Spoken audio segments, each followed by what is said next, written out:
నమస్తే అన్న, అందరికీ నమస్కారం. కువైట్లో గత 2 వారాల నుంచి మనం చూసుకుంటే ప్రశాంతంగా ఉందన్నమాట.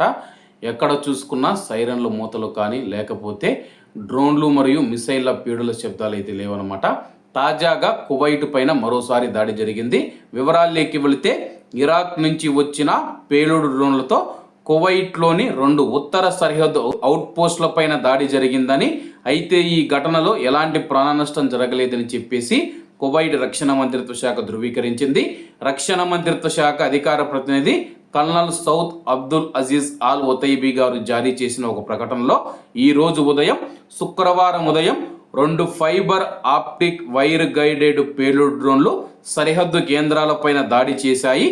అలాగే ఆస్తి నష్టాన్ని కలిగించడంతో ఈ సంఘటన జరిగిందని చెప్పి అధికారులు తెలిపారు. అలాగే ఈ యొక్క ఘటనను మంత్రిత్వ శాఖ పాపపు దురాక్రమణ దాడిగా అభివర్ణించింది. దాడి జరిగిన వెంటనే సంబంధిత అధికారులు అవసరమైన భద్రతా ప్రతిస్పందన చర్యలను తక్షణమే ప్రారంభించారని తెలిపింది.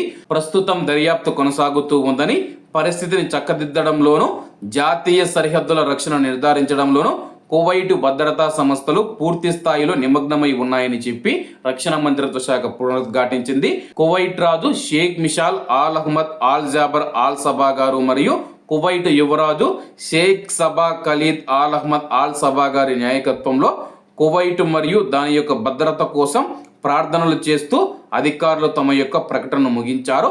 ప్రస్తుతం మనం చూసుకుంటే కానీ ఇరాక్ నుంచి 2 డ్రోన్లు అయితే కువైట్ పైన దాడి చేయడం జరిగిందనమాట.